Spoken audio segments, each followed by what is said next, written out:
why is this kind of chronic fatigue, this low energy, now normalized? And that has to do with, because of the way we eat, because of the things we eat, we now have this chronic fire of inflammation that goes on inside of our body. And fire consumes a whole lot of energy, and it's actually the fire of our immune system consuming much of the energy that we would normally produce throughout the day.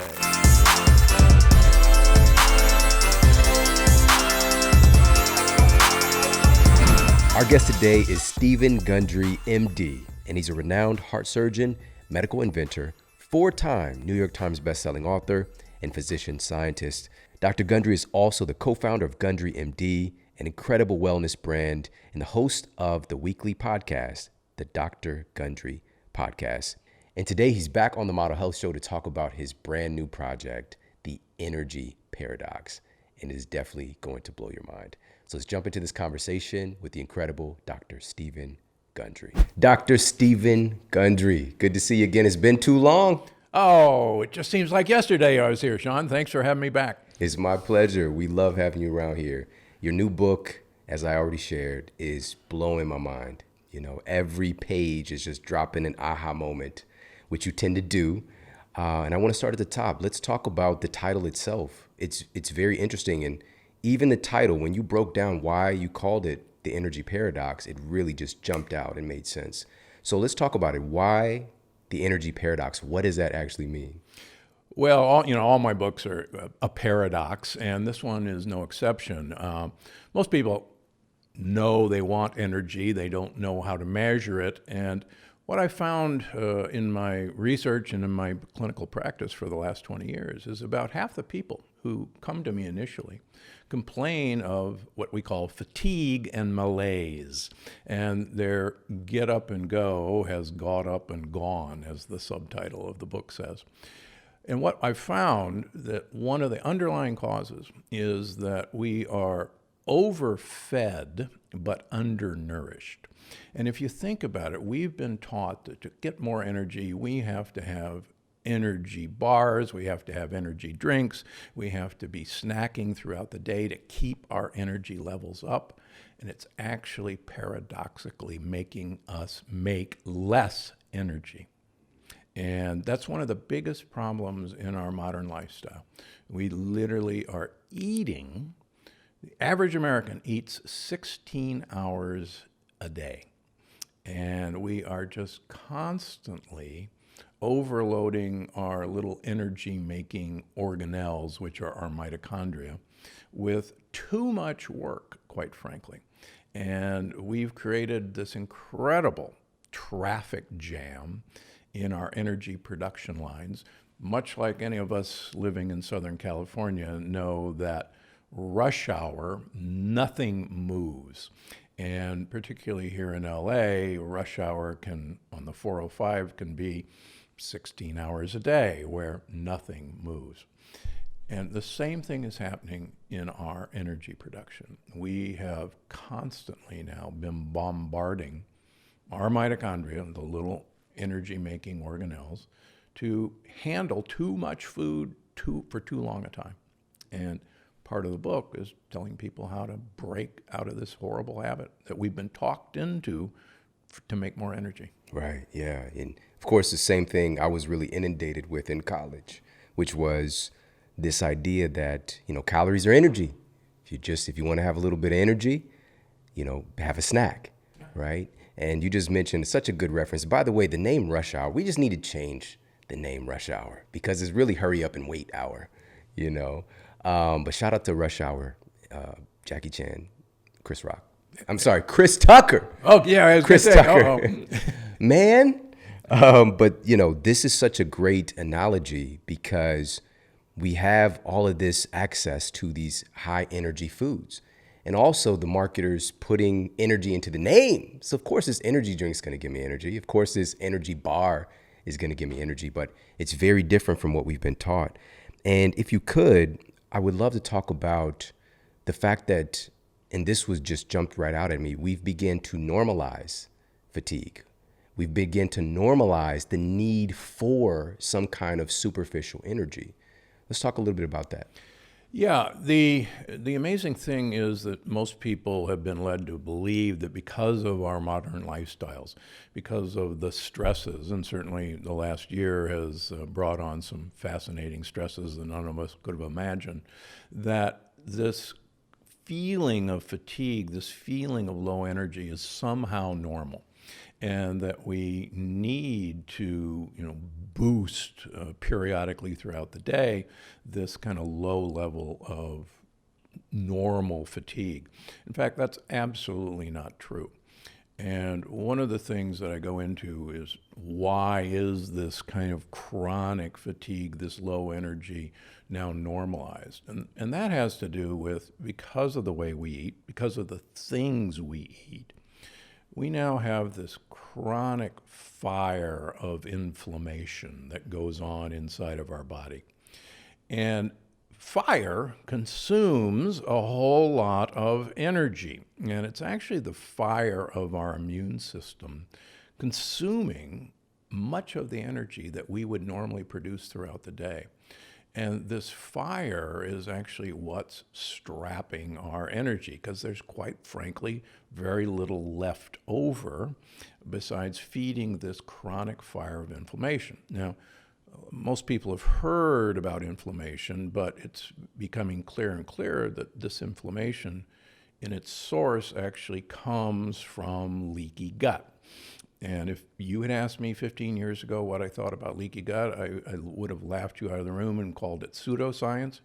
We now know, and through the efforts of Dr. Fasano at Harvard and my lab, we now know that almost everyone who has low energy, by definition, has a leaky gut.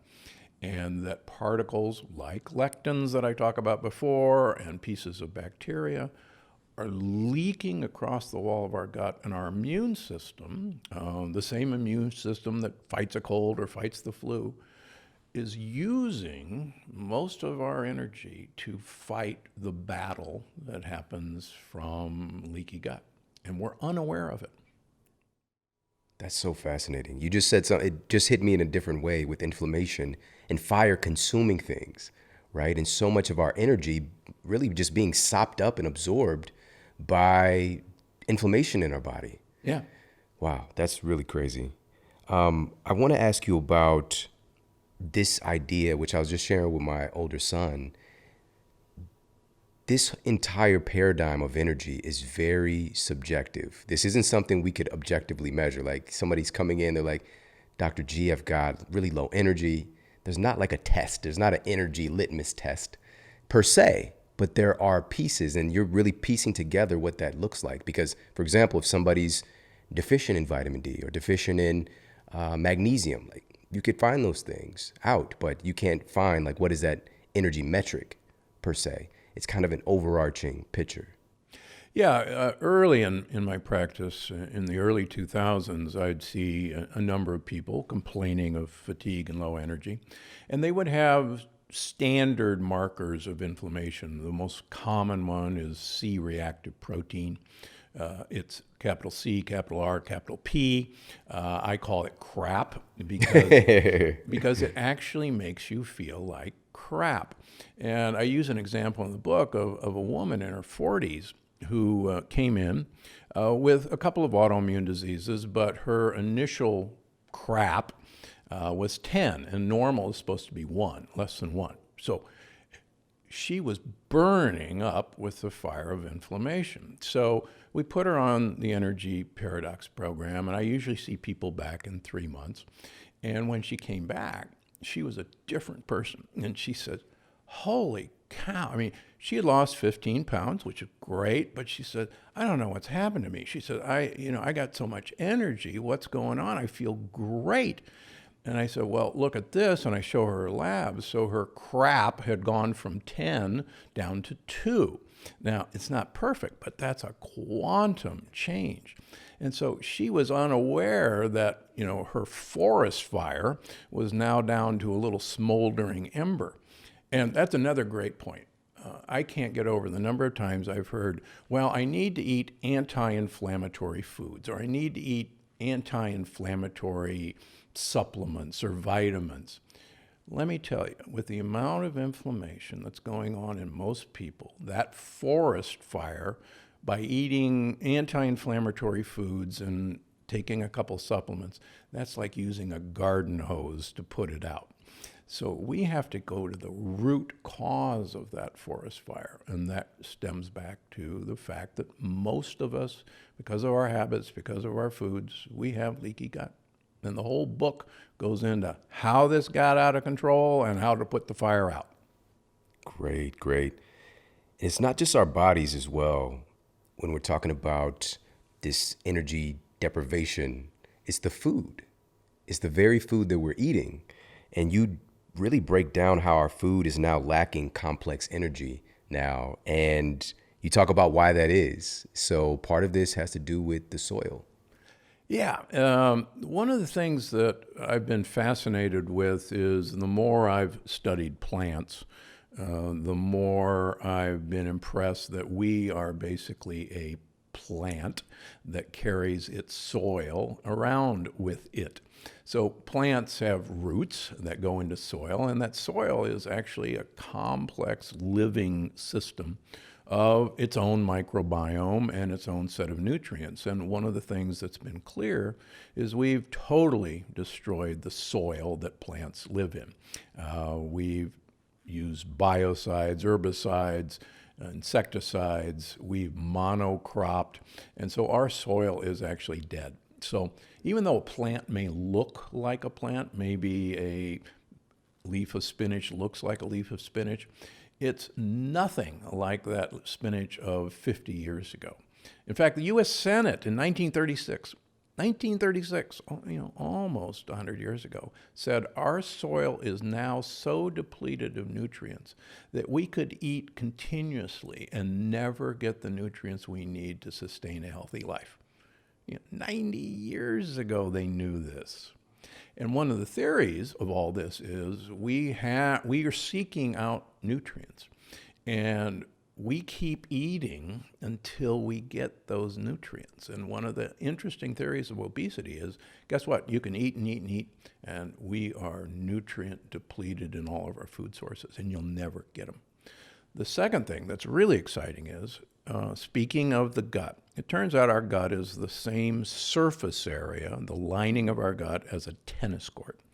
And the reason it has such a surface area, because everybody looks down their gut and say, there's no tennis court down there, is we actually have roots. We have a shag carpet on the inside of our gut. And these roots are called microvilli, and they literally are similar to the roots of a plant. And the soil of us is actually our microbiome, those trillions and trillions of bacteria and fungi and worms, and the food we eat make basically compost, if you will. And our roots go into that soil. And we're turning everyone into a great gardener. And if we take care of our soil and take care of our roots, we will actually increase our ability to extract energy from the food we eat. We want to be healthy, robust plants, not necessarily Little Shop of Horrors. Exactly. Yeah. Feed me, Seymour. So this gets into the conversation, and I love that analogy, by the way, of, we really are plants that have gotten up and walking around, and we've taken the soil with us. But, I've said this statement many times, and I talk about this in my book as well, that chronic nutrient deficiency leads to chronic overeating, period. Yeah. We have this innate drive through our evolution to seek out nutrients to help our bodies to run processes. Very simple principle, but the more we're eating deficient foods, we might get some substance in our body for a time, but those mechanisms that are calling out for copper, for boron, for magnesium. Yeah. They're just going to be going off continuously until we get our needs met.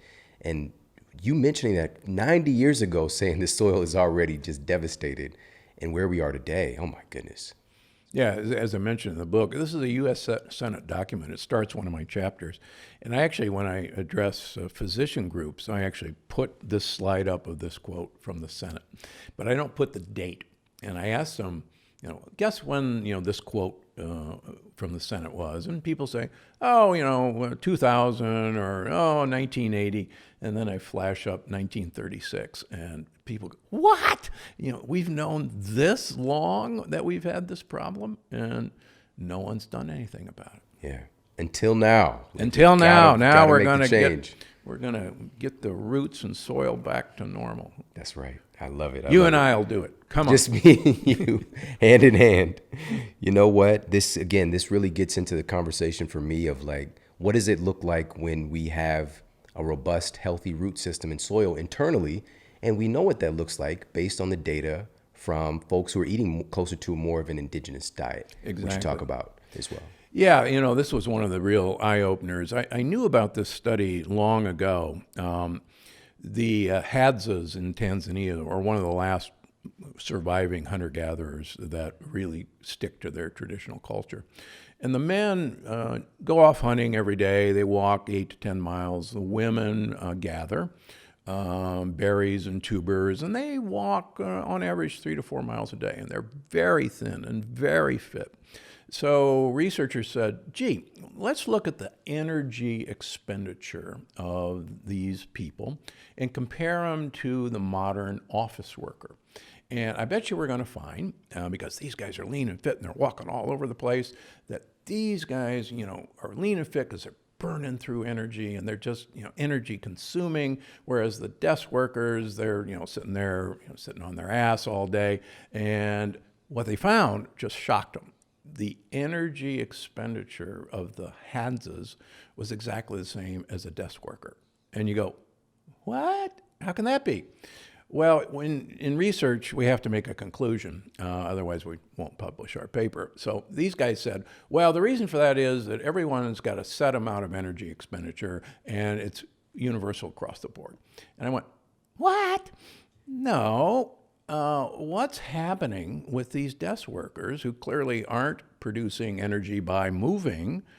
They're using up their energy with this fire of inflammation, and all their extra energy is being consumed in this fire.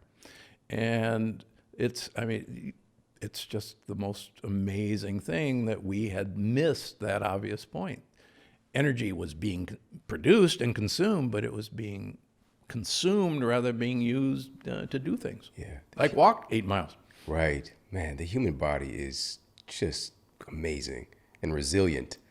Now, what about the microbiome of these folks versus the average person in the Western world? I'm glad you asked. So these guys, we'll use them as an example. They vary their diet seasonally. During the summer, which is their dry season, they hunt and eat wild animals. During the wet season, they actually eat a lot of berries. They actually consume a lot of honey. And their microbiome changes dramatically from season to season. And the number of species in their microbiome is very, very diverse. It's moving, it's organic, it's like a tropical rainforest, all these different species. You compare that to us, any Western diet, and we have a very non-diverse microbiome. We have very few species, and it never changes.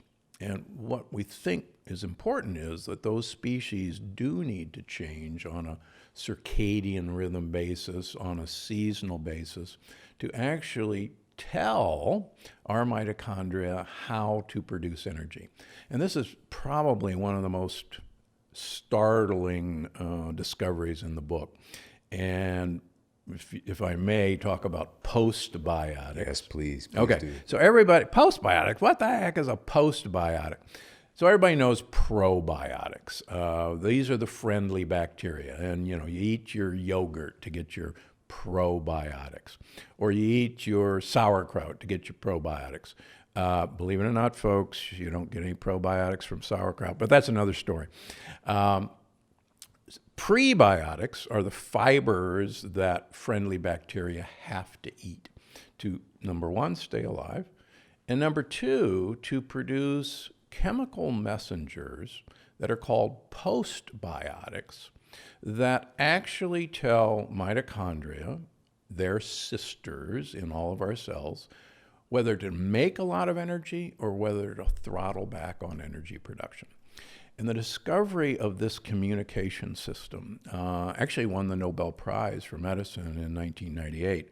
But it's only recently been discovered that there is a language between the microbiome and us, our genes, our cells, that is primarily gases. Like, for instance, fun fact, hydrogen gas.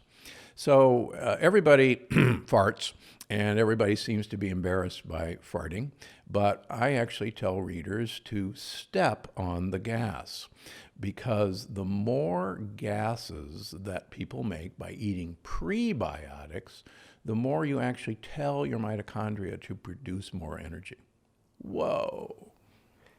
That when I literally highlighted this because you talked about how bodily gases are important for our mitochondrial function and neurotransmitter function and hormone signaling. And you labeled these gasotransmitters. Yeah, they're called gasotransmitters or gasomessengers, but it's actually now described as trans-kingdom communication. So the kingdom of bacteria and the kingdom of fungi actually talk to the animal kingdom and even the plant kingdom through gases. We knew that there was somehow an exchange of information, but we didn't know what it was. And literally the discovery of these things is as important as the discovery of the Enigma code in World War II, where we broke the German language code in World War II, and it was called Enigma. And this discovery just opens up so many possibilities. Let me give you hydrogen as an example.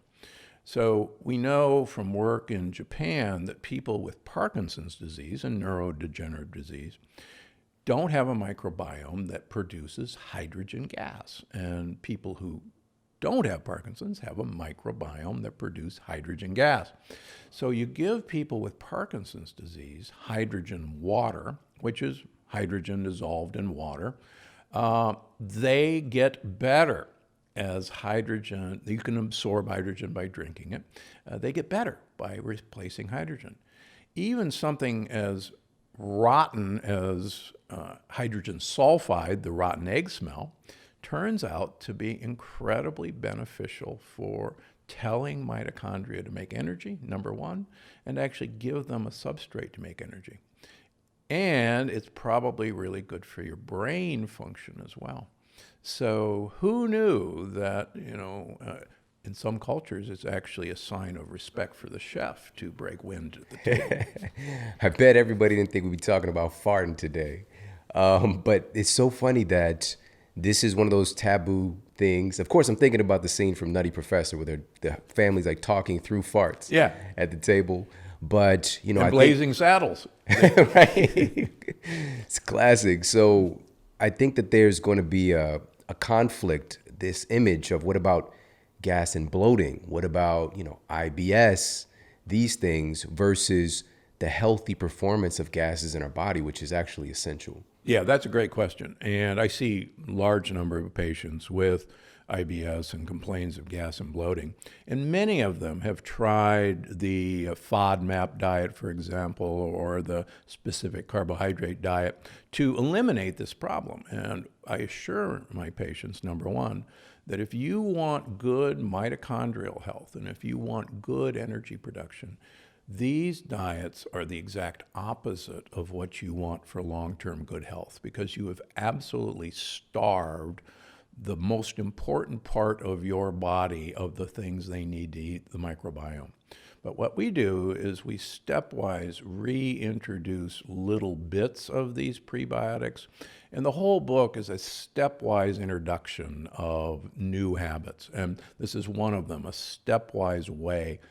And once you do this, you begin to tolerate those gases, and you get a perfect balance between Too little is really bad, too much is really bad, but we want to hit the Goldilocks rule of just right. And that's what we get people to. Perfect.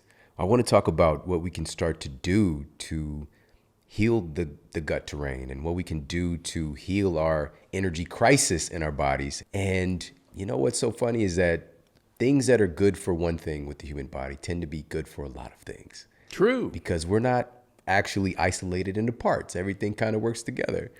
And one of the things that I thought was really fascinating that you brought up in the book is vitamin D. Yeah. How does that play into this role of the energy equation, also our microbiome? So one of the fascinating things through the years, I measure vitamin D levels on all my patients. And I learned very early that all of my patients with fatigue and also autoimmune disease had very low levels of vitamin D, even though most of them were taking vitamin D.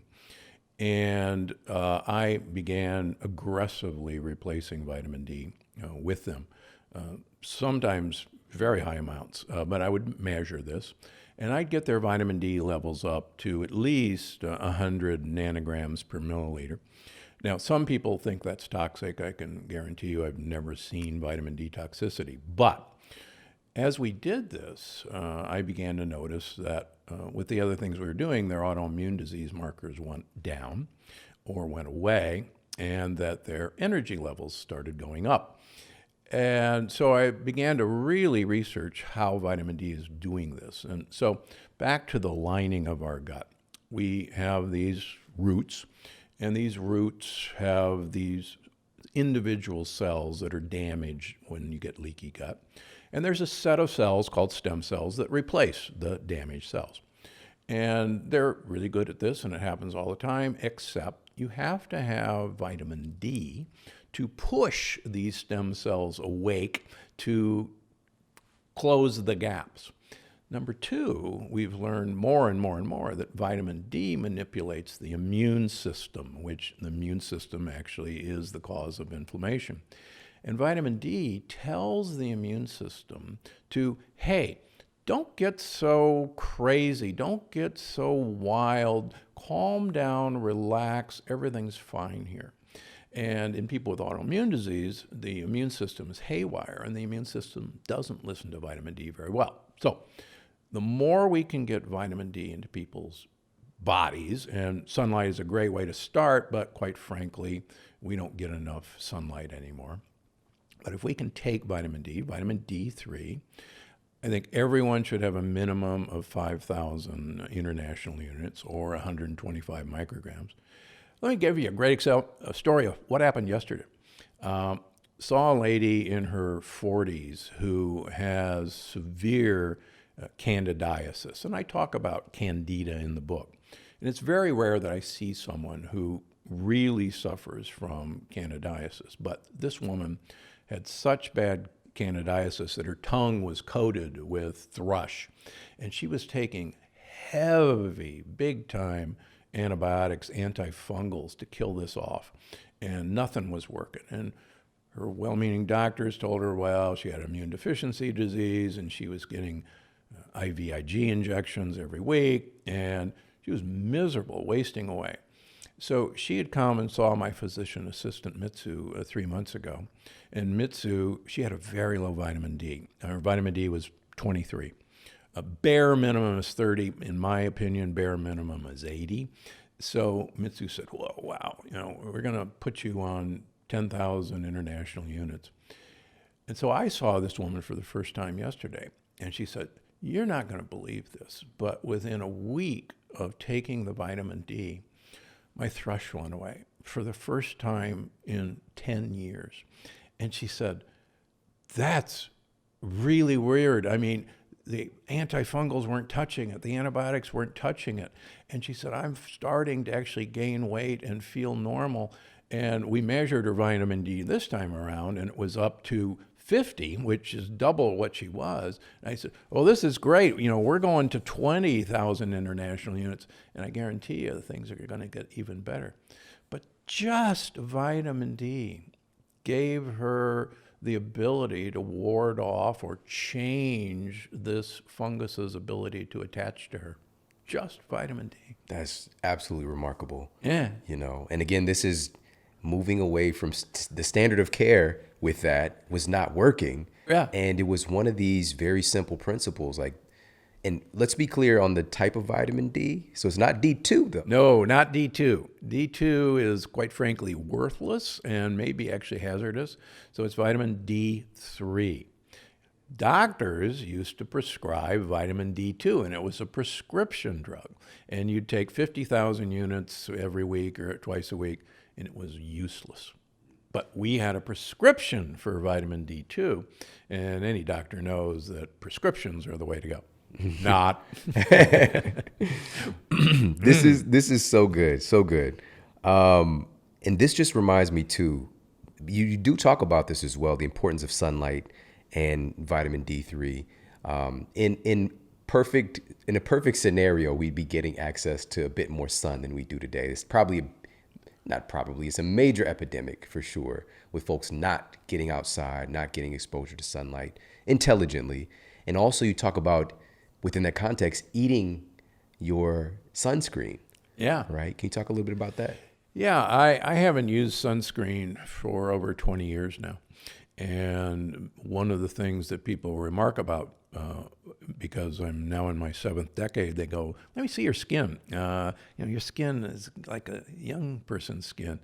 So we have the ability to eat protection from the sun. And for instance, timed release vitamin C is one of the best protectors of UV light there is. And vitamin C is essential for repairing collagen breaks that UV light causes.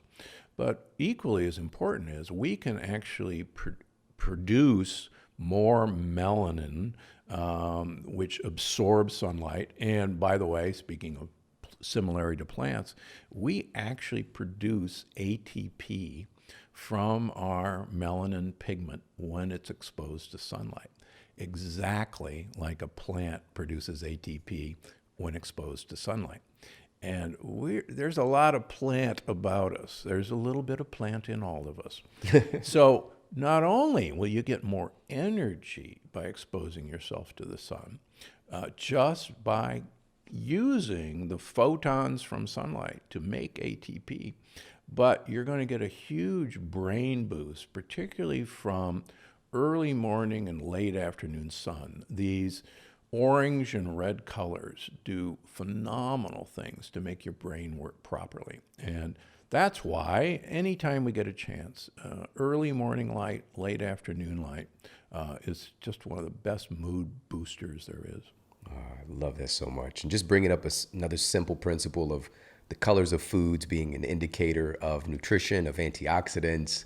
These are all very basic tenets that we should know about. Yeah, eat the rainbow and they'll protect you from the damaging parts of sunlight. You're not talking about like Lucky Charms rainbow. No, not that rainbow.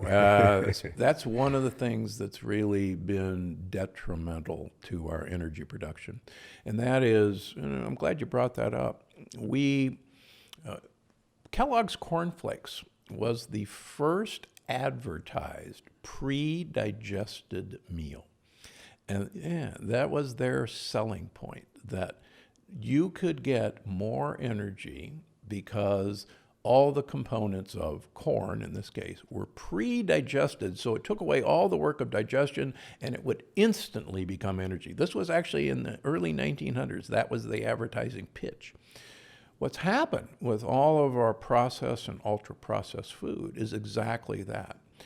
Everything is now pre-digested. We have sugars that instantly hit our bloodstream. We have proteins that have been broken down into individual amino acids that instantly hit our bloodstream. We have fats that instantly hit our bloodstream. And what happens, as we talk about in the energy paradox, is all three of these components, which your mitochondria can use to produce energy one at a time, rush hour now hits your mitochondria with all of these substances simultaneously, and you literally get energy gridlock. And that explains when, you eat a fast food meal for lunch, and by 2 o'clock you are dragging and your brain doesn't work, and you go, whoa, No, it wasn't the inflammatory food you eat. It wasn't that fast. It was clogging your energy highway with these foods that had no business entering into your circulation, just like wham. So Kellogg's Corn Flakes started all this. You don't know this, but we did an episode, the history of cereal. And I went back and started the episode and talked about the history with Kellogg's Corn Flakes. And Dr. Kellogg was a big proponent of managing your sexual desires as well, suppression. And this was part of the formula as well, to make you not want to mess with your wang, basically. Jerk off. Yeah. Yeah, you know what? Because I was a professor at Loma Linda University Medical School for many years, for much of my career, which is an Adventist institution. So I got to read all the history, and Battle Creek Sanitarium was an Adventist hospital. Wow. So, yeah. Oh, I went back and I actually read some of those old-fangled texts too. And there was he had all of these symptoms for knowing if your child is masturbating. It was like poor skin, poor posture, hard of hearing. It was just like all of it's basically everything. Everything, yeah. Was an indication that your child is masturbating and you need to get them on some cornflakes. So shout out to cornflakes, I guess. Still out there doing his thing. And quite frankly, since we're on the subject, I have never met a man who couldn't have a normal testosterone level if I got rid of his simple sugars and processed foods. It is one of the best ways to suppress your testosterone that anyone has ever invented. So guys, if your get up and go is got up and gone, if you know what I mean, change your food and watch what happens. On that note, we're going to extend into the next topic. I'm sorry. Where's the snare drum? So this really brings up for me another one of the things that siphons our energy that we've touched on multiple times, but I think we need to really drive this point home, which is how much energy is required for our immune system to function. Because right now, obviously, our immune health is of the utmost importance and at top of people's minds. So can we talk about, number one, the energy requirement for the immune system? And also, can we talk about some things that we can do right now to improve our immune health? Yeah, we all have heard now ad infinitum about people with pre-existing conditions are much more susceptible to COVID-19. And if they get COVID-19, they're not going to do well. Well, it turns out that all pre-existing conditions are underlying leaky gut is the cause of all of these pre-existing conditions, whether it's diabetes, whether it's heart disease, whether it's autoimmune diseases, whether it's hypertension, whether it's cancer. All of this relates back to the gut and to the inflammation that's going on. So your immune system, 80% of your immune system lines your gut, down in your belly, because that's where stuff is going to come across your border that needs your immune system's attention. And the immune system is an energy hog. And if the immune system needs more energy to fight the invaders that's coming across your gut wall, it's going to take all that energy. And so your viewers and listeners, the example is the flu virus. If you get the flu virus is just a protein, and it has no ability to make you ache, make you feel lousy. But your immune system, when it sees this protein, goes, oh, this is a bad actor, and we need to rev up our troops. We need to fortify the troops. We need all the fuel for the troops. And how are we going to do that? Well, the main consumers normally of energy are muscles and your brain. So what do? You make muscles hurt to move, and you make your brain not want to function. All you want to do is sleep or just binge watch something, and certainly not do high mental processing. You get brain fog. Your immune system, your own body, is doing that to you so that your immune system will have all the energy it needs. So one of the sad things is when we have most of our immune system distracted with this chronic inflammation, then it doesn't have the ability to take care of the things it really should have been taking care of. So I see tons of people that absolutely get their immune system distracted because of leaky gut, and they're a setup. I have two older patients. The wives were my patients, the husbands weren't. The wives followed my program, the husbands didn't. Both sets of families got COVID. Both wives, it was a 48-hour illness. They said, felt like a cold, nothing. Both husbands wound up in the ICU. One spent 56 days in the ICU, intubated, spent 6 months in the hospital. The other husband passed away. And it's all because, for instance, both of these women had a vitamin D level of 100, and they'd been following my program. They didn't have leaky gut. So we, and I've written editorials about this, we have the ability, and we've talked about this, to protect ourselves, to arm ourselves against whatever's coming after us. And we have the ability to do that if we'll just take a few simple steps. Yeah, this is so remarkable. I think that this leans into one of the things you touched on when we talked last time in addressing this energy crisis, but also improving our immune health. And this is this term that we can really dive in deeper on, which is fasting. Yeah. So the program in the book, I have an energy equation that I have to give a nod to Einstein. So it's E equals M squared C squared. So energy stands for energy. M squared is microbiome and mitochondria, and we've kind of touched on that. The C squared is what I call chronoconsumption, and that is simplistically limiting the amount of time that you consume food during the day. And then obviously the types of foods that you consume are important with that. Now, everybody's heard of fasting or intermittent fasting or water fasting. I was actually, as far as I know, the first author to write about intermittent fasting in 2006, long before it got de jour. But the important point is when people, particularly in a Western diet, try to intermittent fast, try to extend the length of time that they go without meals, about 80% of people fall flat on their face. They get headaches, they lose energy, and that's because we don't have what's called metabolic flexibility or mitochondrial flexibility.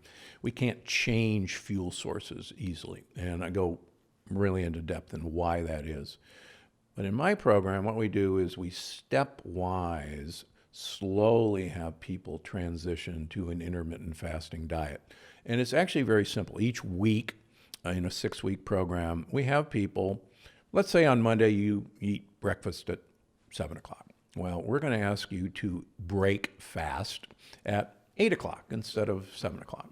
And then, Seems anybody easy can enough. do that, right?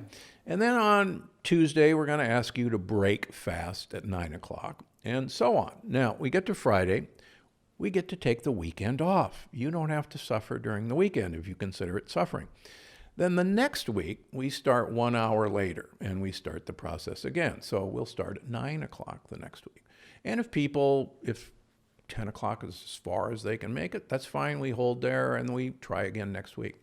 So what we found in my program is we can slowly but surely reintroduce this time-restricted eating. And quite frankly, probably the best time-restricted eating is around 6 hours. So what that looks like is noon to 6 o'clock eating your calories. But getting back to the immune system, studies in rats and mice and humans show that the more we can reduce your window of eating, the more you're going to have a better microbiome, the more you're going to have an intact gut wall, and paradoxically, the more energy you're going to produce. Because quite frankly, you take away this rush hour traffic jam on your mitochondria, and things are able to move smoothly. What a paradox. Right. Oh, it's so good. And you don't have to cut back on calories. That's the funny part, isn't it? Yeah, you can, and there's beautiful studies with Italian athletes showing that if you had these athletes eat during a 6-hour window compared to athletes who ate in a 12-hour window, the same calories, the same food, that the group who ate in the 6-hour window lost weight, had more muscle mass than the group that ate for 12 hours. It's like, holy cow. What a win-win. So same calories, so much with the calories in, calories out theory. Yeah, man, this is so good. And this, you just mentioned, and I didn't know if you would bring that up, one of the most remarkable things about intermittent fasting versus traditional or conventional caloric restriction is the maintenance of your muscle mass. Yeah. It's some really remarkable thing your body does, which that supports that long-term fat loss, that long-term energy is carrying and protecting your valuable muscle tissue. Yeah, it's fascinating. And then I got one more trick. Can I mention? Please do. So yes. I've mused in all my books about the paradox of what I call mono diets, and that is eating primarily carbohydrates. Like there's a Duke rice diet where basically all you eat is rice. And then there's a typical high protein diet like the original Atkins diet or the carnivore diet. And then there's the ketogenic diet where it's 80% fat. And interestingly, so I call these mono diets. You're choosing one macronutrient. And as long as you do that, it turns out the mitochondria are pretty doggone happy because there's only one set of vehicles on the highway at any one time. There's no trucks, buses, and cars or just buses. And they're called, and they all work. They really do. And, get over it, folks. Call me out on Twitter, but they all work. Why do they all work? Because it's choosing one fuel and one fuel only. So what I do, the first meal of the day, the break fast, which is where the word came from, is a mono meal. So whether you want to have, give you an example, millet cereal, puff millet cereal with low-fat almond milk, or whether you want to have a shrimp cake, or whether you want to have naturally raised Canadian bacon, just as an example. And you want to change up every day, what kind of crazy diet is that you get to have carbs one day and high protein the next day and high fat the next day and change it up? It turns out that your mitochondria for that first meal of the day love the fact that you're only giving them one thing to work with. And it really turbocharges your energy production. That's fascinating. And again, so simple. Yeah, it's so simple. So simple. And eliminates boredom. I mean, the reason most mono diets fail, the reason 80% of keto diets fail, the reason 80% of Atkins diets fail, is because of boredom. You run out of interesting things to eat. And we don't like that. Humans don't like to be bored. No. Well, of course, there's so many things I want to ask you about, but I do want to touch on one more topic because this is just so overlooked in the energy equation. Can you talk about how stress can create abnormal changes in our microbiome and affect our energy? Yeah, great question. We've got a two-way communication system between our brain and our second brain, which is our gut and its neurons and the microbiome. In fact, the more we've learned about the microbiome, the more we realize that the gut-brain axis actually needs to be renamed the microbiome gut-brain axis. And stress actually works two ways. Stress actually creates leaky gut in and of itself. And I can't tell you the number of people, particularly women, with an autoimmune disease can point to the day their problem started. Either the death of a mother or a divorce or a sudden job loss, like so many of us have had during COVID-19, that actually caused leaky gut. And we actually divert with stress all of our blood flow away from our gut. And you just have to look at the examples of some of these marathon runners who at mile 23 suddenly stop and have bloody diarrhea right in the middle of the race course. And that's because they've diverted all the blood flow away from their gut.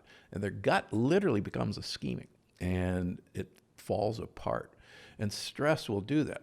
But what's even more interesting is that stress actually communicates to the microbiome and changes even good bacteria to leave and bad bacteria to take over. And the more stress you have, the more bad bacteria produce stress hormones that go back up to your brain and reinforce things. So the long and short of it is, the more we give our gut microbiome good things to eat in terms of prebiotics, but more importantly, the more we develop de-stressors, whether it's meditation, whether it's yoga, whether it's just a simple communication system between friends, which has been lost mightily, or what I love to do is have what are called energy snacks. Now, most people think of energy snacks as, oh, I'm going to have an energy bar. What I want people to do is have an exercise snack. And tiny bits of exercise, whether it's walking up and down stairs here in your house for a minute, has amazing de-stressing properties. And as a bonus, it actually makes you not hungry. And so if people will do 10 minutes of energy exercise snacks during the day, they don't have to go out and beat themselves up during exercise. Any amount of exercise will begin to repair your gut wall and de-stress you simultaneously. I love this. That's such a great reframing energy snack. So good, so good. And this is just something that's not brought into the conversation when we're talking about healing your gut. We have to address the stress in our lives. And we're at a time right now where it's not the same kind of stress that our ancestors dealt with about shelter and safety. We're pretty, for the most part, even me, I grew up really living in poverty, what's considered poverty here in the United States, which is still like, we got a couple TVs, we've got a rust bucket of a car still. My mom actually would buy cars from a place called OK Junk Cars. All right. I swear to God, I swear. And, she just kept on, like one gets, kicked to the curb and she's go back and get another one from OK Junk Cars. But even in that context, we're not talking about dealing with the stress that we're inundated with today, because even though our needs are met in a sense, we create this chronic, low-level, habitual stress that's just kind of like this fire. Yeah. That's adding to that raging fire that's absorbing our energy, and nobody's talking about that. We need to manage stress better versus like taking a damn energy drink. So I love this book so much. So good. Thanks, I appreciate it. So you're doing something really special, and we talked about this before the show and how you had to fight for this, which you're about to share. And I want everybody to take advantage of it because it's just so cool and so powerful. So when folks, right now you can pre-order The Energy Paradox, and you got to do it right now. Pre-order the book. They're going to get something exceptionally special that I haven't seen anybody do before. So if you pre-order the book, and you can go to barnesandnoble.com, amazon.com, and if you send us an email that you pre-ordered the book, we'll send you free of charge, with shipping and handling, a hardcover copy of the one that started it all, The Plant Paradox. And they're, quite frankly, wonderful companion pieces, because this book doesn't speak a lot about lectins that started it all. It certainly does, but they fit hand in glove. So this is my gift to your listeners. So I hope they'll take advantage of this, because it's a wonderful gift. And I actually did have to fight for this, but I want people to get this book and get the other book too. Awesome. And everybody, just pre-order the book right now from your chosen retailer. And then you're going to email, I'm going to give you the email, freebie@gundrymd.com. All right, so that's FREEBIE @gundrymd.com. And just use the headline Energy Paradox. Just use the headline Energy Paradox and let them know. You could even use a screenshot, your proof of purchase from pre-ordering the book. And again, free shipping, everything. They're going to mail you a hardcover copy of the book that started it all, New York Times bestselling book. And by the way, go to your local bookstore and pre-order it, please, and just send us a screenshot of the receipt. That's all you got to do. Perfect. Dr. Gundry, again, I appreciate you so much. I know that you're a testament to the fact that we're inundated in our culture, again, with the idea that having low energy is to be expected as the years roll on. But you are a living example. I've said this for years, like even when you're not here, I'll bring you up and just use you as a testament to what's possible. You're seeing patients sometimes 7 days a week. Yep. You know, you have a relationship with your wife, you're writing books, like you're churning out books, like, you know, it's amazing. Somebody stop me. No, don't. And this is what I tell actually all my patients. Please, please, please never retire. If you want to start a downward spiral and a downward spiral in energy, just retire and watch how bad things happen. Yeah. So I'm, again, pumped to see what you do next. The energy paradox is another game changer, and I appreciate you so much for hanging out with us. Well, thanks so much. I really appreciate all your help. Awesome. Dr. Steven Gundry, everybody.